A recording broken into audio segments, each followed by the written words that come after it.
비행기를 타려고 하니 아마도 하늘로 떠가는 이 비행기가 불안했던지 갑자기 여객기를 타다 말고 계단을 내려와서 엔진 쪽으로 걸어가더랍니다.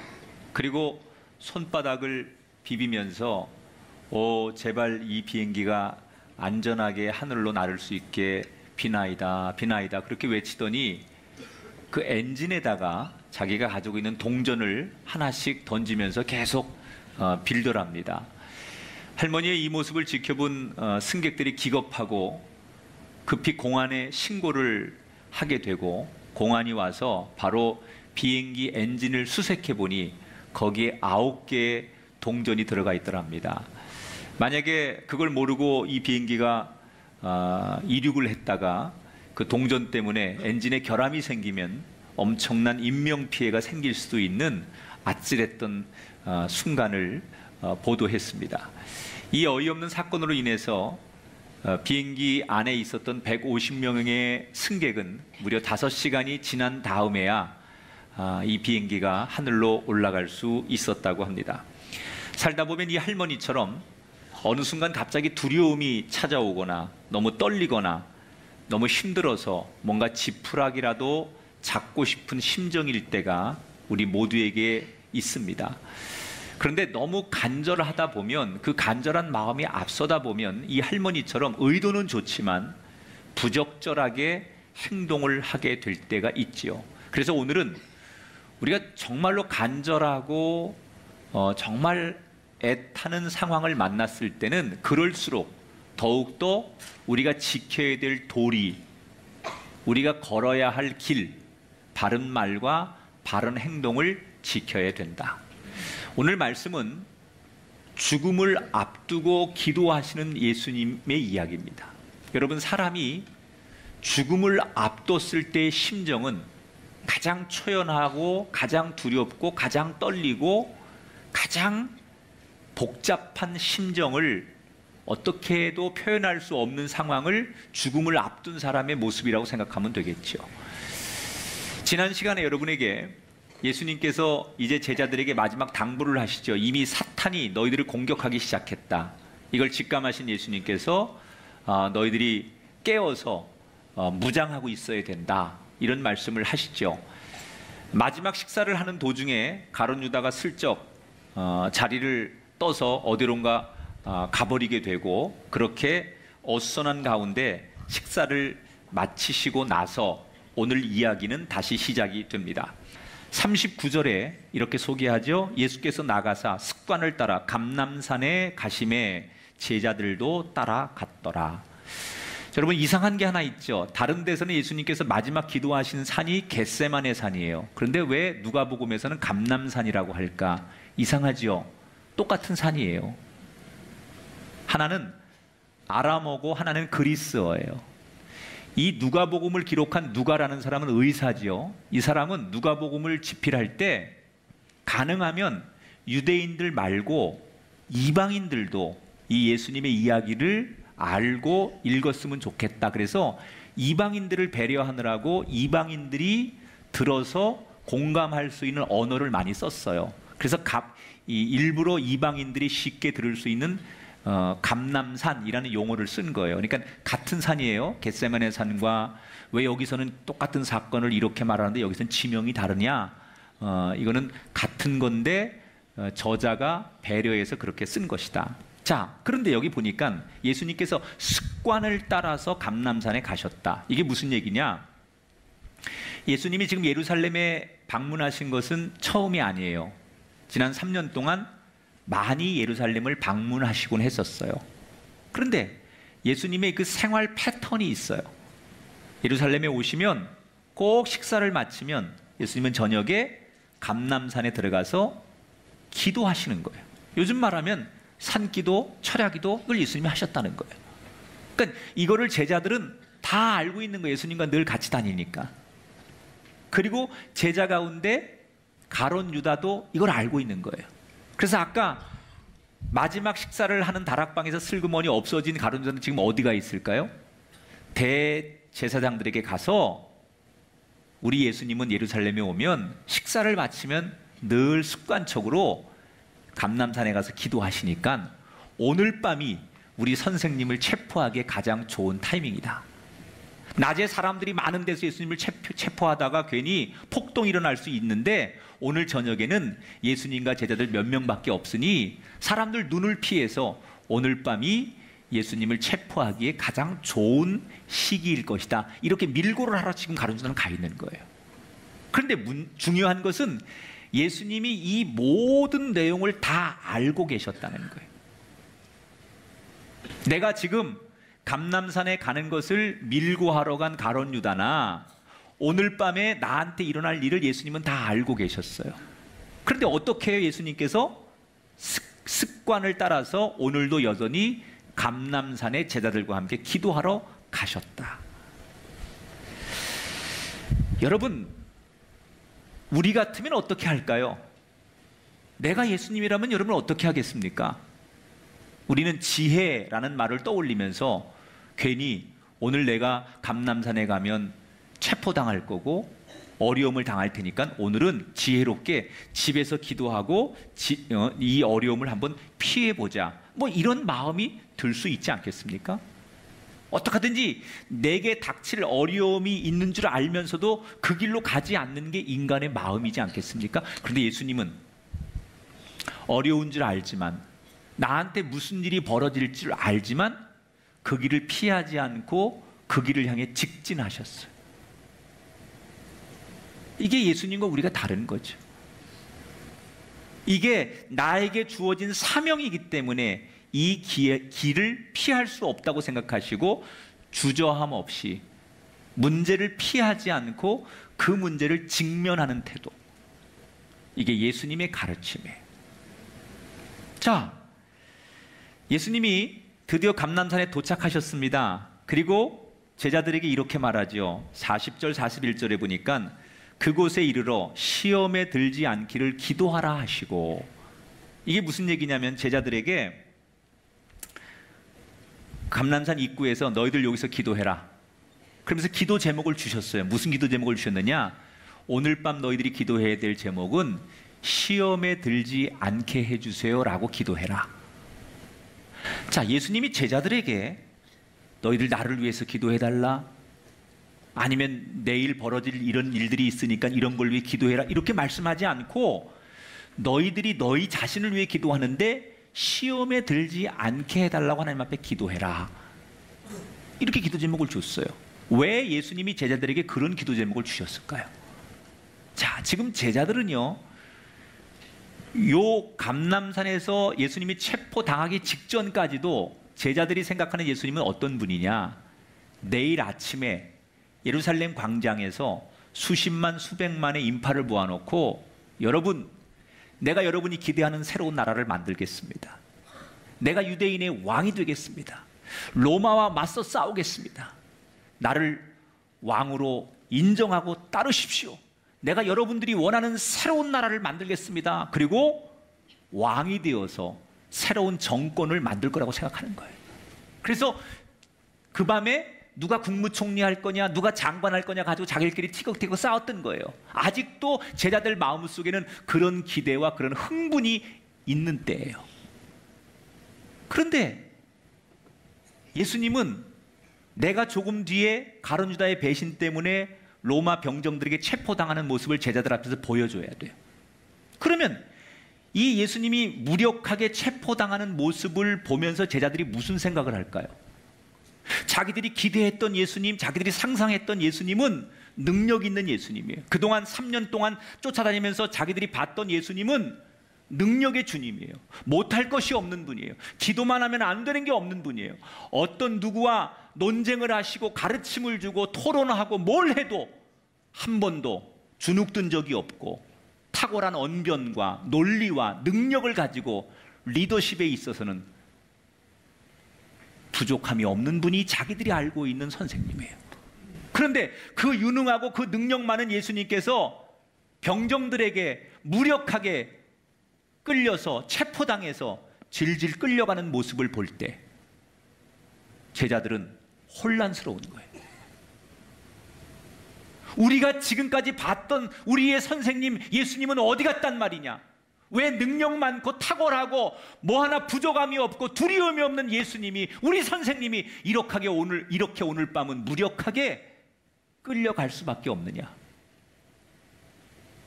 그리고 그들은 헷갈리기 시작하는 거예요. 그러면서 소위 예수님에 대한 불신앙이 생기겠죠. 그러니까 예수님은 이 제자들이 일어날 일에 대한 것을 다 알고 계시기 때문에 너희들이 내가 이렇게 무력하게 끌려가는 것을 볼 때마다 보면서 나에 대한 믿음이 없어지게 되고, 어떻게 하나님의 아들인 예수님이 저렇게 무력하게 십자가에 죽을 수 있는가, 이런 자괴감 때문에 예수님에 대한 불신앙이 생기게 될 것이다. 그러니 너희들 스스로가 내가 시험에 들지 않게 해달라고 하나님 앞에 기도해라, 이렇게 말씀하신 거예요. 그리고 예수님은 제자들을 거기 놓고 기도 제목을 주고 조금 더 떨어진 곳으로 들어가서 혼자 열심히 기도하셨어요. 저는 여기서 여러분, 우리가 한번 예수님의 심리적인 면을 한번 생각해 보세요. 지금 예수님이 죽음을 앞두고 제자의 배신을 앞두고 이제부터 정말 말할 수 없는 고난이 시작되는 그 상황을 앞두고 예수님께서 지금 습관이니까 기도한 겁니까? 아니에요. 여러분, 아무리 습관이어도 사람이 너무 큰 일을 당하면 그 습관대로 안 되는 거거든요. 예수님이 지금 습관대로 기도하신 게 아니에요. 예수님은 지금 말로 다 표현할 수 없는 너무나 답답하고 괴로운 상황이었지만, 그래서 어찌 보면 그 감람산에 오늘은 가기 싫었지만, 예수님이 우리에게 하고 싶은 메시지는 그럴수록 더욱더 예배하는 자리로 나가는 게 도리라는 거예요. 혹시 이 자리에 너무 내 인생의 가장 큰 괴로움을 만나신 분이 있습니까? 뭐라도 해서 내 속의 응어리를 풀어야 할 만큼 간절한 그런 분이 계십니까? 그렇다면 잠시 잊게 해주는 세상을 의지하지 말고 나에게 새 힘을 주시는, 진짜 위로를 주시는 주님 앞으로 나오시기를 주 이름으로 축원합니다. 예수님은 지금 위로받고 싶은 그 마음을 제자들에게나 세상에 의지하지 않고 하나님께로 나가는 그 도리를 다 하시는 거예요. 따라합시다. 괴로울수록 주님께 더 나가야 합니다. 할렐루야. 감람산에 올라가신 예수님은 제자들에게 시험에 들지 않도록 기도하라고 그렇게 말씀하시고는 저 멀리 혼자 적당한 곳으로 들어가셔서 기도하기 시작해요. 그런데 예수님의 기도 내용을 가만히 보니까 이해가 되지 않는 기도를 하시는 거예요. 난 젊을 때, 신학생 때 예수님의 이 기도 내용을 보면서 좀 예수님께 분노했어요. 제가, 아니 예수님이 어떻게 이런 기도를 하실 수 있을까? 아니 예수님 너무 실망스럽다. 제가 그렇게 생각한 적이 있었어요. 어떤 기도를 하셨나? 42절을 볼까요? 같이 읽어봐요. 시작. 아버지여, 만일 아버지의 뜻이거든 이 잔을 내게서 옮기시옵소서. 자, 아니 저는 이게 이해가 안 갔어요. 사실 예수님이 지금까지 확고하게 십자가만을 위해서 당당하게 걸어오셨던 분인데, 말 그대로 마지막에 막판에 이렇게 연약한 모습을 보이고 이 십자가를 내가 앉을 수만 있다면 그랬으면 좋겠다라고 말하는 예수님에 대해서, 예수님이 우리와 별반 다를 게 없네, 나와 별반 다를 게 없네, 조금 이런 예수님 앞에 제가 섭섭하고 예수님이 어떻게 이런 기도를 하시지? 이런 생각이 들었던 대목이 이 대목이에요. 근데 제가 이제 목회를 하면서 이 구절을 수백 번은 더 봤을 거 아니에요. 그러면서 젊은 시절 제가 깨닫지 못한 깊은 깨달음이 이 말씀을 읽고 예수님의 기도를 묵상할 때마다 다가오는 거예요. 첫 번째, 어떤 게 다가오느냐? 그래, 기도는 이렇게 솔직한 거야. 가식 없잖아요. 여러분, 우리가 기도할 때 너무 미사여구나 형식이나 그리고 뭔가 이런 언어를 써야 된다거나 이런 표현을 해야 된다라고 하는 게 진실한 기도를 가로막을 때가 있어요. 뭐든지 자연스러운 게 제일 좋은 건데 너무 가식적인, 너무 형식적인 뭐 그런 것들이 하나님과 우리 사이의 기도를 오히려 가로막을 때가 있는데, 저는 이 예수님의 이 기도가 가식 없는 기도. 뭐가 가식 없어요? 이 잔을 내게서 옮기시옵소서.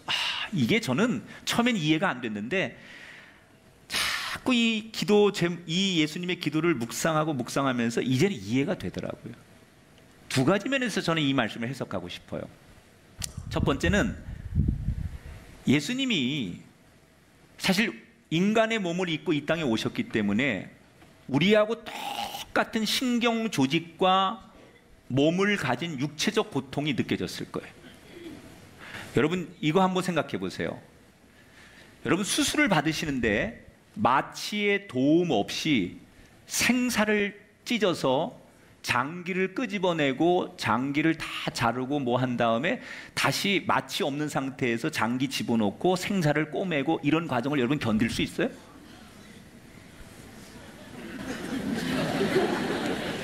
지금 예수님이 십자가에서 당하는 고통이 그거 아닙니까? 손과 발에 못이 박히고 생살이 찢어져서 그 몸에 피 한 방울 없이 다 흘러내려서 완전히 예수님이 지쳐서 죽는 게 십자가의 형벌이에요. 그런데 마취가 어디 있어요? 그 육체적 고통, 예수님이 지금 겪을 그 육체적 고통을 생각하면 이 몸서리가 쳐졌을 거예요. 그런 정말 인간적인 그 연약한 모습이 있는 그대로를, 아픔을 그대로 공감하면서 하나님 앞에 드리는 그런 기도가 그랬을 수 있겠구나. 예수님이니까 아픔을 못 느끼고 당연한 게 아니라 예수님도 우리처럼 그게 두려웠을 것이고 그 아픔이 얼마나 고통스러운지를 예수님이 아셨을 텐데 그 육체적 고통에 대한 두려움이 있었겠구나. 더 중요한 사실은 예수님의 진짜 이 기도 제목의 의도는 이런 거예요. 하나님, 나의 아버지, 당신이 이 죄인들을 구원하시려고 하는 의도를 내가 너무 잘 압니다. 이들 대신 누군가가 죄를 짊어지고 죽어야 이들이 산다는 것도 압니다. 그런데 아버지, 당신은 전능하시지 않습니까? 꼭 이들을 구원하는데 십자가 지는 방법 위에는 다른 방법이 없겠습니까? 저는 예수님이 마지막 하나님 아버지께 이 기도를 드리는 장면이라고 생각해요. 이게 정말 회피하고 이 십자가를 끝에 가서는 안 지려고 하는 예수님의 부정적인 기도가 아니라, 하나님, 이 인류를 구원하는 방법이 이 십자가 지는 방법 위에는 정말 없는 겁니까? 당신이 할 수 있다면 십자가 외에 다른 방법으로 이들을 구원하고 이들을 살리는 일은 정말 없는 겁니까? 라고 묻는 이 구원의 가치를 예수님이 부정하는 게 아니라, 어찌 보면 이들을 살리는 거에 동의되고 이것이 정말 하나님의 뜻인 건 알지만, 혹시 하나님 이 방법 말고 십자가 외에 다른 방법은 없겠습니까? 라고 예수님께 질문하는 그 기도라고 생각이 돼요. 이 자리에 계신 여러분에게 이렇게 묻고 싶어요. 예수님에게 임했던 감람산에 하나님의 은총의 손길이 필요하신 분이 계십니까? 나도 그 하나님의 위로의 손길, 하나님의 축복의 손길, 하나님의 도움의 손길이 필요한 인생이 계시다면, 여러분, 지금 여러분이 해야 될 일은 그 답답한 문제 앞에, 고통스러운 문제 앞에 내 생각은 이런데요 라고 고집하지 마시고, 하나님, 당신의 뜻은 어디 있는지 내가 알기를 원합니다. 세미한 하나님의 음성을 듣기를 시작할 때 하나님의 응답이, 하나님의 위로의 손길이 예수님에게 임했던 것처럼 여러분에게도 임할 줄 믿습니다. 인생을 실패하는 사람들의 대부분 공통점은 의외로 자기 고집이 너무 강하다는 거예요. 2차 세계대전 때 그 당시 독일군의 군사력은 당시 유럽에서 이길 자가 없었답니다. 그래서 많은 군사 전문가들은 객관적인 전력으로만 보면 독일은 어떤 전쟁에서도 이겨야 정상이었다는 거예요. 근데 독일이 결국 왜 패하느냐? 전문가들의 여러 가지 분석 중에 하나는 그 원인이 히틀러에게 있었는데, 히틀러는 결정적인 순간에 그 참모들의 전문적인 분석과 의견을 무시한다는 거예요. 그리고 자기 고집대로 작전을 짜고 자기의 감성대로 결정을 한다는 거예요. 그런데 이게 전세가 불리해지면 불리해질수록 히틀러의 이 고집과 아집이 점점 심해졌기 때문에 오히려 그것이 독일군을 더 불리하게 만들었다. 그래서 2차 세계대전 때 그 막강한 전투력을 가지고 있으면서도 독일은 패망할 수밖에 없었다. 이게 군사 전문가들이 내놓는 의견이에요. 여러분, 답답하고 힘들고 앞이 안 보일수록 그리스도인의 도리는 하나님의 소리를 듣는 거예요. 할렐루야. 어린 솔로몬이 1000번제를 드리고 뭘 구했어요? 종에게 듣는 마음을 주소서. 종이 듣겠나이다. 내가 하나님의 음성 듣는 축복을 주옵소서. 그랬을 때 하나님께서 이 들으려고 하는 겸손한 솔로몬에게 하늘의 지혜를 주셨던 거예요. 여러분, 언제 하나님의 손길이 우리에게 임합니까? 언제 하나님의 지혜가 우리에게 임합니까? 언제 하나님의 능력이 우리에게 임합니까? 내 소리만을 고집하는 순간이 아니라 하나님의 뜻에 내 생각을 맞추려고 하나님의 소리에 경청하려고 하는 순간, 그때 하나님의 놀라운 힘을 천사를 통해, 성령을 통해, 목자를 통해 여러분에게 부어 주실 줄 믿습니다. 여러분, 너무너무 고통스러울 때 오히려 그때는 들으려고 하십시오.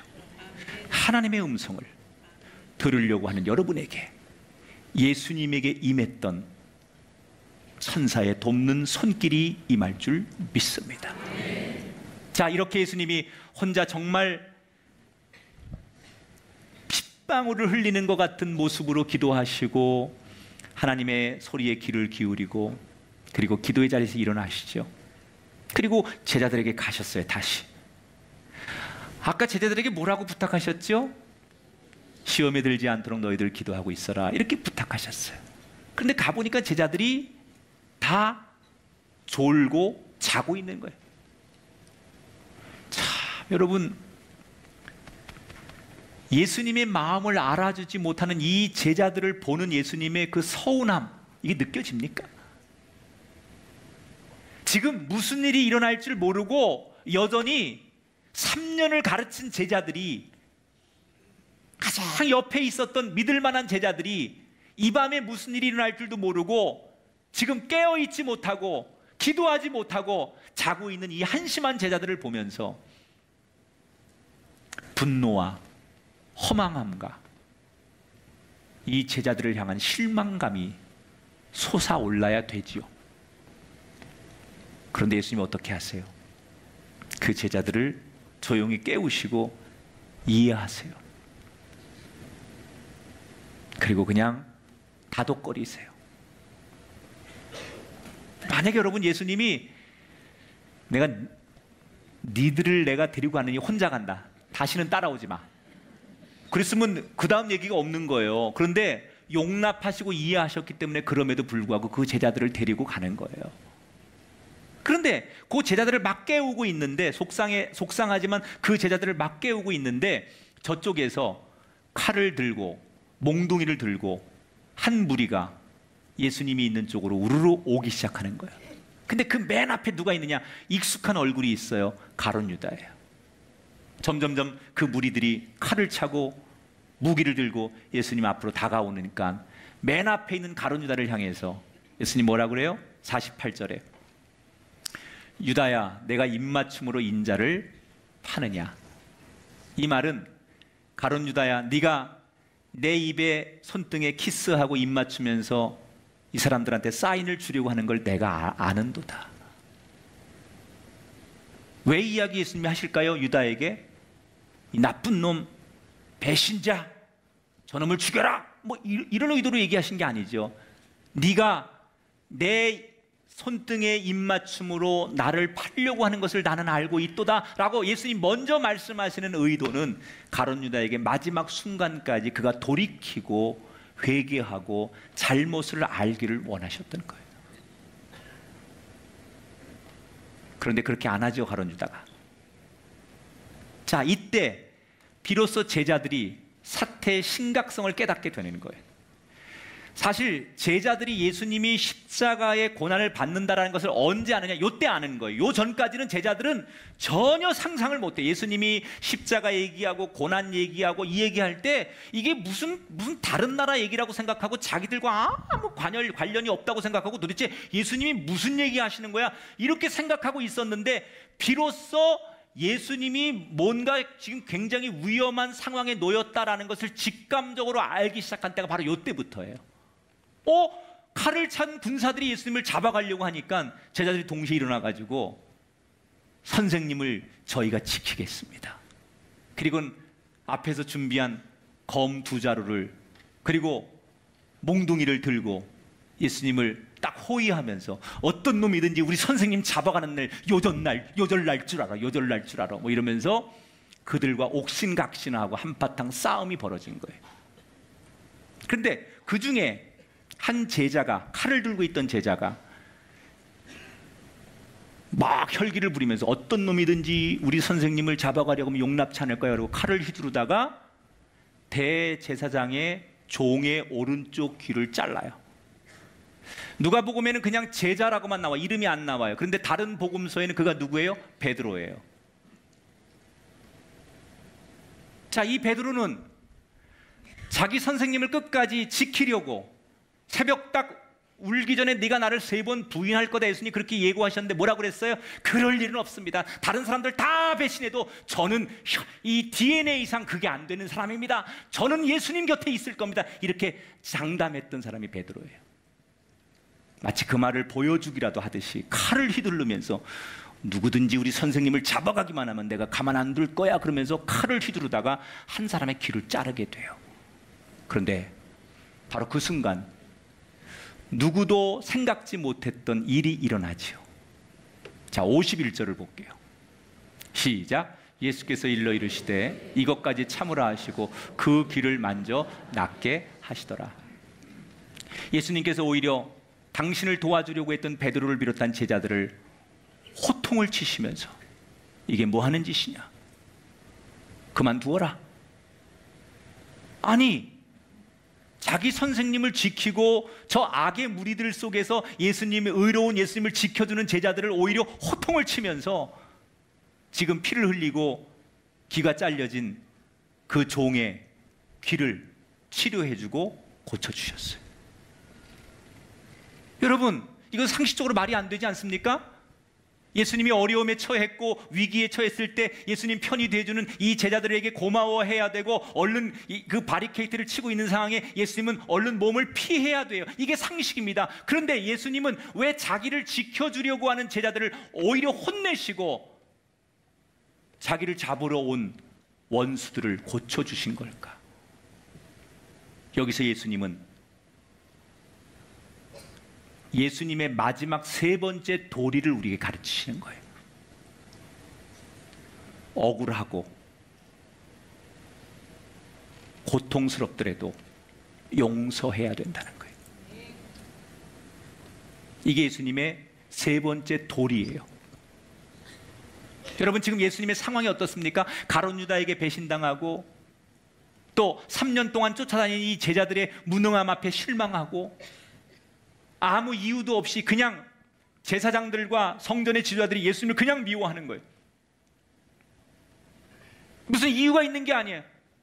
그냥 예수님을 미워서 견디지 못하고 견제하고 라이벌로 생각하고 그들이 그렇게 생각하는 거지 예수님이 그렇게 생각한 게 아니에요. 예수님은 사실 미움 받아야 될 이유가 없는데 그냥 상대가 미워하는 거예요. 그래서 원수처럼 지내는 거예요.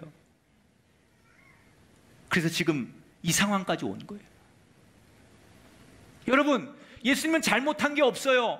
예수님은 하느라고 했어요. 그런데 이 상황까지 왔다면 예수님으로서 어떻게 해야 될까요? 자신의 모든 능력을 발휘해서 자기들을 괴롭히는 저 무리들을 다 죽이든 벌을 주든 그렇게 하는 게 맞아요. 근데 예수님은 그렇게 안 하셨어요. 예수님의 마음을 여전히 몰라 하는 이 제자들을 한 번 더 용서하고 사랑하셨어요. 그 마지막 그 순간까지도 가룟 유다 그에게 기회를 주고 싶었고, 그가 돌이킬 수만 있다면 지금이라도 그의 영혼을 구하고 싶어 했어요. 자기를 죽이려고 칼을 들고 찾아온 그 원수들을 오히려 치료해주고 그들을 보호해 주었어요. 예수님이 지금 너무나 억울한 상황입니다. 그래서 그가 누구든지 간에 끝까지, 사실은 예수님은 자신의 입장을 항변해도 누가 비난할 사람이 없습니다. 그런데 그 억울한 상황에서 예수님은 끝까지 어떤 도리를 다하는 거예요? 사랑이라는 도리를 다하는 거예요. 사랑은 내가 할 수 있을 때 하는 게 사랑이 아니라는 거죠. 할 수 없는 상황 속에서 하는 게 용서고, 할 수 없을 것 같은 상황에서 하는 게 헌신이고, 할 수 없을 것 같은 상황에서 하는 게 기도고, 그게 신앙이라는 거예요. 그런데 더 중요한 내용은 뭔지 알아요? 이게 2000년 전 감람산에서 끝난 사건이 아니라 이 예수님의 사랑이 오늘 이 시대를 살아가는 형편없는 우리들에게도 그대로 임한다는 거예요. 오늘 우리가 예배를 드리고 있지만 한 주간 우리의 삶이 가룟 유다 같은 사람이 있었을 것이고, 우리 가운데 한 주간의 삶이 형편없는 제자들 같은 삶이었을 것이고, 예수님을 핍박했던 제사장들과 성전 지도자 같은 사람들이 우리 삶에도 있었을 텐데, 그런 나를 오늘도 용납하시고 사랑하시고 품어주시고 이해하시려고 다가오신 분이 오늘 우리가 만나는 예수님이에요. 여러분, 우리가 이 사랑 때문에 사는 거예요. 때로는 이성의 사랑, 가족의 사랑, 친구의 사랑, 사람들로부터 얻었던 상처와 배신, 이런 걸로 몸부림치면서 인생에 살 가치가 없다고 고백하고 독백했던 우리들이 그래도 살아야 될 이유가 있다면 이 사랑이 남아있기 때문에, 주님의 이 사랑이 있기 때문에 우리는 오늘도 살 수 있는 거예요. 말씀을 정리합니다. 살다 보면 너무너무 간절해서 뭐라도 좀 하고 싶고 지푸라기라도 잡고 싶은 그때가 분명히 우리에게 있어요. 할 수만 있다면, 이 문제를 극복하고 이 상황을 해결할 수만 있다면 그게 뭐든지 뭐라도 하고 싶을 그때가 분명히 우리에게 있어요. 근데 그때 우리는 도리를 저버리지 말라는 거예요. 따라합시다. 괴로울수록 예배하고, 답답할수록 경청하고, 억울할수록 용서합시다. 우리가 세상을 아무리 바르게 살아도 세상은 우리를 알아주지 못할 수 있어요.